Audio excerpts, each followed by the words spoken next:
अस्सलाम वालेकुम। अगर आप फ़ैशन डिज़ाइनिंग सीखने में इंटरेस्टेड हो और फ़ैशन की हिस्ट्री के बारे में नहीं जानते तो मेरे ख़्याल में ये कुछ अच्छी बात नहीं है। एज़ अ फ़ैशन डिज़ाइनर आपको ये चीज़ पता होनी चाहिए कि फ़ैशन की हिस्ट्री क्या है, फ़ैशन किस दौर में मुतारिफ़ हुआ, क्या कुछ वो चीज़ें थी जिसकी वजह से ये डिज़ाइंस और ये स्टाइल्स मुतारिफ़ हुए और फ़ैशन की बाकायदा एक इंडस्ट्री बनी। तो आज हम इन्हीं टॉपिक्स पे बात करेंगे। वीडियो को कंप्लीट देखिएगा क्योंकि वीडियो में मैं आप लोगों को जो है 19th सेंचुरी का जो पूरा इरा है उसके बारे में डिस्कस करेंगे और उस टाइम पे कौन कौन से डिज़ाइंस इन थे और किस तरह से बनते थे उसके बारे में बात करेंगे। आज की जो हमारी वीडियो है वो स्पेसिफिकली 19th सेंचुरी की वीडियो होने जा रही है, जब 19वीं सदी के अंदर ड्रेस मेकिंग ड्रामाई तौर पर तब्दील होगी। तारीख के इस मोड़ पे सिलाई मशीन की ईजाद, बिजली की इन्वेंशन और डाइस फार्मूले तैयार कर लेने की वजह से ड्रेस मेकिंग के अंदर बड़ा ड्रामेटिकली तौर के ऊपर चेंज आया और ये चेंज बहुत ही पॉजिटिव था, जिन्होंने लिबास की तैयारी को कम्प्लीटली तौर पे चेंज करके रख दिया था। हम आगे इस दौर के मुख्तलिफ स्टाइल्स थे उनको लेके शुरुआत करेंगे। 19वीं सदी में ख़वातीन के लिबास में एक वाज़ह तब्दीली देखने को मिली, जो कि ये थी कि स्टाइल्स ने ख़वातीन के जिस्म को ज़्यादा से ज़्यादा ज़ाहिर करना शुरू कर दिया, मतलब उसमें बॉडी ज़्यादा प्रोमिनेंट तौर पर नज़र आना शुरू हो गई। और इसके साथ स्कर्ट्स या गाउन हुआ करती थी जो कि सजावट उन पे हुई होती थी, यानी कि उन पे काम हुआ होता था डिफरेंट किस्म का, या तो उन पे लेसेस लगी हुई होती थी काफ़ी भारी, या उन पे स्टोन्स का काम होता था, या उन पे एम्बेलिशमेंट की जाती थी। लेडीज़ के ये जो स्टाइल हैं, क्योंकि ये 100 साल पहले की मैं बात कर रहा हूँ, लेकिन आप आज भी ये चीज़ रिपीट होते हुए देख सकते हो। कैसे कि अगर मैं उसकी आपको एक मिसाल देता जाऊँ तो जो भी ख़वातीन शादी के मौके पर ड्रेसेस पहनती हैं वो यही पसंद करती हैं कि उनका जो ड्रेस हो वो जो उनका बेसिक बॉडीस होता है वो फिटेड हो, नीचे स्कर्ट हो और उनके ऊपर हैवी किस्म का काम हुआ हो, यानी कि उसकी तज़ीनो आराइश हुई हो, उसके ऊपर एम्बेलिशमेंट या मुख्तलिफ़ तरह का काम नुमायाँ तौर पे नज़र आ रहा हो।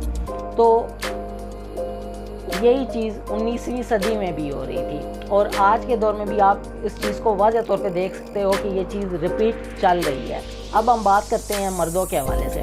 19वीं सदी जो थी ना वो मर्दों के लिए एक बहुत ही अहम टाइम था, क्योंकि उस वक्त जो स्टाइल मर्दों के लिए इंट्रोड्यूस किए गए थे वो अगले आने वाले कई सालों तक, इवन के आज तक मौजूद हैं। और ये कैसे हुआ जब इस तरह से स्टाइलिंग की गई कि मर्द जो है उन्होंने हाई कॉलर शर्ट्स पहनना शुरू की, वेस्ट पहनना शुरू की, वास्कट्स और ट्राउज़र या पैंट्स, इन चीज़ों का इस्तेमाल हुआ। इसी के साथ साथ 19वीं सदी में ही ब्लैक कलर भी इन्वेंट किया गया था। जैसे मैंने पहले स्टार्ट में बताया कि डाई फार्मूला आ गए थे, उन्होंने ड्रेस बनाने के तकरीबन जो पूरा प्रोसेस था, जो पूरी चीज़ें थी, उनको चेंज करके रख दिया। तो ब्लैक कलर भी उसी टाइम पे इन्वेंट किया गया था। और ये ब्लैक कलर का किस तरह से कम्बिनेशन हुआ कि जो 3 पीस सूट बने या टक्सीडोज़ बने वो ब्लैक कलर उनमें ज़्यादा तौर पर रखा गया, जो कि आज भी आप लोगों को नज़र आता है कि मोस्टली सूट्स और टक्सीडोज़ जो होते हैं वो ब्लैक कलर के अंदर ही आते हैं। इसके अलावा अगर मैं आप लोगों को बताऊं कि 19th सेंचुरी के अंदर एक और इन्वेंशन जो थी वो वर्क जीन्स की थी, और जीन्स उस टाइम के लिए वर्कर्स के लिए बनाई जाती थी जो कि वर्कर्स यूज़ करते थे। लेकिन ये जीन्स आज के जो टॉप ट्रेंड्स हैं उनके अंदर आती है और हम में से कॉमनली हर दूसरा इंसान जो है वो जीन्स पहनता भी है और पहनना पसंद भी करता है। अच्छा, प्रीवियस तो अब हमने एक ओवरव्यू देख लिया कि जो है वो लेडीज़ स्टाइल्स क्या थे और जेंट्स के स्टाइल्स क्या थे। आगे मैं मज़ीद बात करूँगा कि कौन कौन से स्टाइल्स थे और इनका क्या नाम था, जो कि काफ़ी अरसे तक अपनी एक मकबूलियत रखते थे, और इन स्टाइल्स को किस तरह से एक दूसरे के साथ डिफ्रेंशिएट किया जाता है, वो आगे मज़ीद बात होगी। लेकिन उस टॉपिक पे जाने से पहले अभी मैं आप लोगों को 19th सेंचुरी के जो फेमस डिज़ाइनर्स हैं उनके बारे में बात कर लेते हैं। तो उनमें सर फहरिस्त जो हमारे पास नाम आता है वो चार्ल्स फ्रेडरिक वर्थ का है। चार्ल्स फ्रेडरिक वर्थ के बारे में मैं पहले वीडियो में बता चुका हूँ। अगर आप लोगों ने नहीं देखी तो मैं ऊपर आई कार्ड में फर्स्ट वीडियो का लिंक दे रहा हूँ, जिसमें मैंने ये बताया था कि फ़ैशन डिज़ाइनिंग है क्या, कहाँ से स्टार्ट हुई थी और किसने स्टार्ट की थी। सो अगर सरफहरिस्त उसका नाम लिया जाए, जाहिर सी बात है जिस बंदे ने ये इन्वेंट किया वो चार्ल्स फ्रेडरिक वर्थ ही है। थोड़ा सा हम कंट्रीब्यूशन देख लेते हैं कि चार्ल्स फ्रेडरिक वर्थ का किस तरह से कंट्रीब्यूशन है फ़ैशन की इंडस्ट्री में। जब भी 19वीं सदी के टॉप डिज़ाइनर्स की बात की जाती है या बाअसर लोगों की बात की जाती है या उस फहरिस्त की बात की जाती है जिसमें वो तमाम लोगों के नाम शामिल हैं जिन्होंने उस सेंचुरी के अंदर कुछ ना कुछ किया है, तो चार्ल्स फ्रेडरिक वर्थ का नाम टॉप पे आता है। चार्ल्स फ्रेडरिक वर्थ एक अंग्रेज़ फ़ैशन डिज़ाइनर था जिसने फ्रांसीसी फ़ैशन इंडस्ट्री में बहुत ज़्यादा काम किया और इस चीज़ का वो दावा खुद भी करते थे कि फ़ैशन की जो इंडस्ट्री है फ्रांस में, उसमें सबसे ज़्यादा काम करने वाले वो पहले फ़ैशन डिज़ाइनर थे। 1846 में लंदन जाने से पहले उन्होंने काफ़ी सारी शॉप्स के ऊपर एज अ ड्रेपर काम किया और अपने कैरियर का आगाज़ किया। फिर चार्ल्स फ्रेडरिक वर्थ की एक फ्रांसीसी मॉडल के साथ शादी हो गई और शादी के बाद उन्होंने एज अ ड्रेपर अपने कैरियर को ख़त्म किया और उसके बाद कुछ जो उनके फ्रेंड्स थे, कुछ लोगों की रिक्वेस्ट जिनके साथ उनकी जान पहचान थी, उनके बहुत ज़्यादा इसरार करने पर चार्ल्स फ्रेडरिक वर्थ उनके साथ उनकी जो बुटीक्स थी उनको इस्टेब्लिश करने के लिए उनके साथ काम करते रहे और उन्हें फ़ैशन की इंडस्ट्री के बारे में काफ़ी कुछ सिखाने के बाद 1858 में उन्होंने अपनी एक बाकायदा बुटीक या शॉप, जो कुछ भी आप कह लें, उस दौरान में उसका आगाज़ किया। 1858 में जब चार्ल्स फ्रेडरिक वर्थ ने अपनी बुटीक का बाकायदा आगाज़ किया तो उस वक्त उन्होंने फिर मॉडल्स, एक्ट्रेस और जो सिंगर्स वगैरह होती थी जो दूसरी कंट्रीज से आती थी, क्योंकि चार्ल्स फ्रेडरिक वर्थ बहुत मशहूर था उस ज़माने में, तो जो भी किसी दूसरी कंट्री से उस कंट्री में चार्ल्स को मिलने के लिए आती थी, चार्ल्स जो हैं वो उनके लिए डिज़ाइन किया करते थे और उन्हीं के साथ वो फर्दर काम भी किया करते थे, उनके लिए ये ड्रेस मेकिंग किया करते थे। और ये हम कभी भी नहीं भूल सकते कि चार्ल्स फ्रेडरिक वर्थ का नाम तारीख़ में जो है वो इसी वजह से इतना मशहूर है क्योंकि चार्ल्स वो पहला इंसान था जिसने फ़ैशन की इंडस्ट्री में इतना काम किया था। इससे पहले फ़ैशन की इंडस्ट्री में कोई ऐसा काम नहीं हो रहा था। अच्छा, आई होप सो कि चार्ल्स फ्रेडरिक वर्थ के बारे में जानकर आप लोगों को काफ़ी हैरानी हुई होगी और इससे पहले आप लोग इतना डिटेल में उसके बारे में नहीं जानते होंगे। तो अभी हम सेकंड जो 19th सेंचुरी का एक मकबूल डिज़ाइनर है और ये भी चार्ल्स फ्रेडरिक वर्थ की तरह बहुत बाअसर है और इसकी भी काफ़ी मकबूलियत है, उसके बारे में बात करते हैं। तो सबसे पहले उसका नाम था जॉन रेडफोर्ड। जॉन रेडफोर्ड जो है वो भी एक अंग्रेज़ डिज़ाइनर था। ये भी 19वीं सदी के एक बहुत ही बाअसर नाम में शामिल हैं और इनका नाम भी काफ़ी मकबूलियत रखता था 19वीं सदी के दौरान, अभी भी रखता है। अगर हम जिक्र करें 19वीं सदी के उन लोगों का जो उस वक्त के मशहूर थे या बाअसर लोग थे, तो उसमें जॉन रेडफोर्ड का नाम भी शामिल है। ये क्यों मशहूर हुए थे? इन्होंने फ़र्स्ट टाइम जो है वो 2 पीस गारमेंट्स बनाए थे जिनमें इन्होंने जैकेट्स और स्कर्ट्स बनाना स्टार्ट की थी, तो इस वजह से ये एक नया ट्रेंड लेके आए थे जिसकी वजह से ये काफ़ी मकबूल हो गए थे। साथ साथ इनकी एक इंडस्ट्री थी जॉन रेडफोर्ड लिमिटेड के नाम से, और 1800s की जो पूरा इरा है उस वक्त की जितनी बाअसर ख़वातीन थी जो कि डिज़ाइन या स्टाइल्स वगैरह को पसंद करती थी, उनमें जॉन रेडफोर्ड जो थे वो बहुत मशहूर थे। अब हम जिक्र करते हैं 19th सेंचुरी के जो मकबूल फ़ैशन थे जो बहुत मशहूर थे, इवन के उनमें से काफ़ी सारे आज भी चल रहे हैं, या अगर सेम वैसा नहीं है तो कुछ ना कुछ उनके बीच में सेम है, सिमिलैरिटी है उनके अंदर। तो अभी हम बात करते हैं उनके ऊपर, ये किस तरह से एक दूसरे से डिफ्रेंशिएट करते थे, आए कैसे थे, ये सब बताता हूँ मैं आप लोगों को। वीडियो को ना एंड तक ज़रूर देखिएगा क्योंकि ये आप लोगों के लिए काफ़ी इन्फॉर्मेटिव वीडियो है और मैं इतना टाइम लगा के आप लोगों को सिर्फ इन्फॉर्मेशन और गाइड करना चाहता हूँ कि एटलीस्ट आप लोगों को हिस्ट्री का पता हो। और आई होप सो आप लोगों को ये पसंद आई होगी इसकी हिस्ट्री, क्योंकि इससे पहले इतना ब्रीफली मेरे ख्याल में किसी ने नहीं डिस्क्राइब किया था। मैं आप लोगों के लिए जो है वो कोशिश यही करता हूँ कि एक अच्छा पीस ऑफ कंटेंट लेके आऊँ और इन्फॉर्मेटिव पीस ऑफ कंटेंट लेके आऊँ। तो वो मुझे तभी पता चलेगा आप लोग जब वीडियो को नीचे लाइक करेंगे, कमेंट करेंगे और बिलीव करें कि आप लोग जब भी कमेंट करते हैं ना कुछ भी ऐसा, या मुझे कोई भी बंदा अप्रोच करता है कि मेरी वीडियो देखी थी उन्होंने और उनको काफ़ी कुछ समझ आया इससे, तो यकीन करें कि मैं मज़ीद मोटिवेट होता हूँ कि मैं आप लोगों के लिए ऐसा कंटेंट लेके आऊँ जो इससे पहले ना हो, और आप लोगों के लिए वो इन्फॉर्मेटिव होना चाहिए। तो आज की वीडियो भी काफ़ी ज़्यादा इन्फॉर्मेटिव है और आई होप सो इससे पहले आप लोगों को इतना डिटेल में नहीं पता होगा फ़ैशन की हिस्ट्री के बारे में। इवन आपको ये भी नहीं पता होगा कि फ़ैशन की इंडस्ट्री कैसे स्टार्ट हुई थी। आज तो हम सिर्फ जिक्र कर रहे हैं 19th सेंचुरी का, इसके बाद हम लोग मज़ीद डिटेल में जाएंगे कि आगे जो फर्दर सेंचुरीज़ आती गई उसमें क्या कुछ होता गया।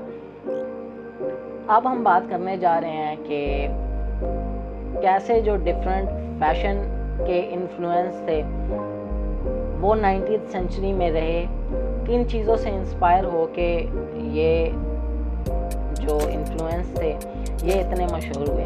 तो उसमें सबसे पहले हमारे पास आता है रीजेंसी इन्फ्लुएंस। जो 19वीं सदी का आगाज़ था ना, उस वक्त जो फैशन किसी से इंस्पायर होके किया जाता था वो वहाँ के जो प्रिंस रीजेंट थे उनसे इंस्पायर होके किया जाता था कि उनके ना ड्रेस में एक मखसूस अंदाज़ था कि उनकी ना कमर से कुछ सिल्वर्स दी जाती थी जो कि डिफरेंट तरह की लाइंस होती हैं। सिल्वर्स वगैरह की और लाइंस के बारे में तो खैर हम आगे जाके पढ़ेंगे ही कि क्या होती हैं ये चीज़ें। आपकी कन्फ्यूजन को दूर करने के लिए मैं ये रेफरेंस इमेज आप लोगों को दिखा रहा हूँ जिसमें आप लोगों को ये पता चल रहा होगा कि ये मखसूस अंदाज़ जो था ये कैसा था, और ये जो इंस्पायरेशन थी ये वहाँ के प्रिंस से थी।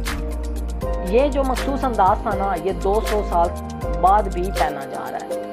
इवन अगर बात की जाए तो ये 19th सेंचुरी की बात है, फिर 20th सेंचुरी एंड अभी 21st सेंचुरी है। सो 200 साल अगर बात करें तो ये हमारी सदी की बात की जा रही है कि ये आज भी पहना जाता है। सेकंड नंबर पे आती है विक्टोरियन इन्फ्लुएंस। हमने ये बात की कि 19th सेंचुरी में रीजेंसी इन्फ्लुएंस था। रीजेंसी इन्फ्लुएंस प्रिंस रीजेंट के नाम से ही ज़ाहिर होता है कि रीजेंसी इन्फ्लुएंस है, ठीक है। इस पर हमने बात की कि 19th सेंचुरी के जो स्टार्ट था उसमें ये चीज़ें और ये स्टाइल जो थे उन्होंने काफ़ी लोगों पे असर रखा था अपना, और लोग काफ़ी इंस्पायर्ड थे उसमें। अच्छा, फिर उसके बाद क्या हुआ, ये विक्टोरियन इन्फ्लुएंस कैसे आया। 1837 में जब क्वीन एलिज़ाबेथ जब मलका बनी थी तो उनके लिए ड्रेसेस बनाए गए और जो स्टाइल था, जो रीजेंसी स्टाइल था वो कम्प्लीटली चेंज हो गया और काफ़ी कुछ नई चीज़ें इसके अंदर इंक्लूड हो गई। ये बात अब आप देख लें कि कितनी पुरानी है। जब क्वीन एलिज़ाबेथ जो है वो मलका बनी थी उस वक्त ये फैशन इन्फ्लुएंस स्टार्ट हुआ था, और इवन आज तक वहाँ पे ये चीज़ ही चल रही है। जो विक्टोरियन फैशन है ना उसने 19th सेंचुरी का जो एंड है ना वहाँ पे आके चीज़ों को कम्प्लीटली चेंज कर दिया था। जो विक्टोरियन इन्फ्लुएंस था ना उसमें जो ख़वातीन के लिबास थे वो ऐसे बनाए जाते थे कि फिटेड गारमेंट्स होते थे, उनके ऊपर काफ़ी कुछ तज़ीनो आराइश हुई होती थी जो कि एम्बेलिशमेंट की सूरत में भी होती थी, और लेसेस वगैरह भी लगाए जाते थे। एक और चीज़ जो उसमें काफ़ी ज़्यादा नुमाया थी वो ये थी कि हाई नेक्स होती थी, काफ़ी ऊपर तक जो है वो बॉडी का पार्ट कवर कर दिया जाता था, यानी कि गर्दन तक का पार्ट कवर होता था। और जो लेडीज़ के टोटल गारमेंट होते थे वो काफ़ी तज़ीनो आराइश वाले होते थे, प्रिंटेड भी होते थे, उसमें लेसेस लगा के, स्टोन्स लगा के और मज़ीद तज़ीनो आराइश करके उनको बहुत प्रोमिनेंट किया जाता था। सर जहाँ हम बात करें मर्दों के डिज़ाइंस के हवाले से, जैसे हमने पहले बात की कि हाई कॉलर और इस तरह से जैसे कि स्टार्ट में था उससे कम्प्लीटली चेंज हो चुका था, और मर्दों के जो डिज़ाइंस थे वो गैर मामूली से हो गए थे, उनमें इतना कुछ कॉमनली काम नहीं किया गया। विक्टोरियन इन्फ्लुएंस के बाद हमारे पास आता है गॉथिक इन्फ्लुएंस। गॉथिक इन्फ्लुएंस से ये चीज़ आप लोग माइंड में रख लें कि फ़ैशन की जो साइकिल होता है ना वो रिपीट होता है। एक सर्टेन टाइम से पहले वो फैशन होता है, फिर एक सर्टेन टाइम के बाद वो फैशन दोबारा से आता है, जिसमें काफ़ी सारी कुछ टाइम की मुनासबत से ट्रेंड्स के हवाले से चेंजिंग की जाती है और दोबारा से उसको इन्फ्लुएंस कर दिया जाता है। तो गोथिक स्टाइल आपने हो सकता है कभी पहना भी हो, लेकिन अगर आप लोगों ने नहीं पहना तो आप लोगों ने लाजमी गॉथिक इन्फ्लुएंस का असर कहीं ना कहीं मूवीज़ के अंदर, स्पेशली हॉलीवुड मूवीज़ के अंदर देखा होगा। रेफरेंस इमेज में आप लोग देख सकते हो कि किस तरह से गॉथिक का इन्फ्लुएंस था, और आप लोग इसको देख सकते हो कि काफ़ी सारी मूवीज़ के अंदर ये ड्रेसेस रिपीट किए जाते हैं जब उन्होंने गॉथिक का इन्फ्लुएंस दिखाना होता है। सो गॉथिक स्टाइल को 1811 में तैयार किया गया था और उस टाइम के जो लोग थे उन्होंने फिर गॉथिक स्टाइल को अपनाना शुरू किया था और गॉथिक स्टाइल भी 21वीं सदी तक चलता आ रहा है। जब इन्फ्लुएंस को स्टार्ट किया उस इन्फ्लुएंस में हमने सबसे पहले रीजेंसी इन्फ्लुएंस देखा, फिर हमने विक्टोरियन इन्फ्लुएंस देखा, फिर हमने गॉथिक इन्फ्लुएंस देखा। आप यकीन करें कि ये स्टाइल ख़त्म नहीं हो गई, ये आज भी चल रही है, ये 21वीं सदी का भी पार्ट है। तो कितनी इंटरेस्टिंगली जो है वो चीज़ें इतने अरसे बाद भी कुछ थोड़ी बहुत चेंज होने के बाद वैसी ही हैं। यानी कि ये स्टाइल कहाँ से आए, 19th सेंचुरी से स्टार्ट हो गया, आज 21वीं सदी हो चुकी है और आज भी ये स्टाइल्स अपनी इन्फ्लुएंस हर माशरे के अंदर रखते हैं। तो आई होप सो ये वीडियो आप लोगों के लिए काफ़ी इन्फॉर्मेटिव हुई होगी और इससे पहले आप लोगों को ये इन्फ्लुएंस किसी ने नहीं बताई होगी। सो आप लोगों से मैं यही उम्मीद करता हूँ कि वीडियो आप लोगों को अगर पसंद आई हो तो वीडियो को लाइक कर दें, चैनल को सब्सक्राइब कर दें, प्लीज़ मेरा चैनल शेयर कीजिएगा। मुझे सपोर्ट चाहिए आप लोगों की, मैं आप लोगों को इवन वो तमाम चीज़ें सिखाने जा रहा हूँ जो कि एक फ़ैशन डिज़ाइनर सीखता है, जो कि हमें सिखाई गई हैं। और मैं क्या कर रहा हूँ, कम्प्लीटली आप लोगों को फ्री में सिखा रहा हूँ। तो इन रिटर्न मैं आप लोगों से क्या चाहता हूँ, आप लोगों की थोड़ी सी सपोर्ट, आप लोगों का थोड़ा सा प्यार, अगर आप लोग वो मुझे देंगे तो मेरे लिए बहुत अच्छी बात होगी। मुझे खुशी होगी कि एटलीस्ट कुछ लोग हैं जो कि सीखना चाहते हैं। वीडियो को यहीं ख़त्म करते हैं, मज़ीद आप लोगों के लिए इंटरेस्टिंग कंटेंट के साथ फिर नेक्स्ट वीडियो में आऊँगा। और जिन्होंने अभी तक नहीं स्टार्ट की लर्न फैशन इलस्ट्रेशन वाली प्लेलिस्ट, वो लोग वो प्लेलिस्ट भी देख लें, क्योंकि क्रिएटिव और एडवांस लेवल की मैंने फैशन इलस्ट्रेशन की पहली वीडियो तो डाल दी है। आगे मज़ीद चल के हम उस पर भी कंटेंट क्रिएट करने जा रहे हैं और बिल्कुल स्क्रैच से आप लोगों को फैशन इलस्ट्रेशन भी सिखाने जा रहा हूँ। सो मिलते हैं नेक्स्ट वीडियो में, अपना ख्याल रखिएगा, अल्लाह हाफ़िज़।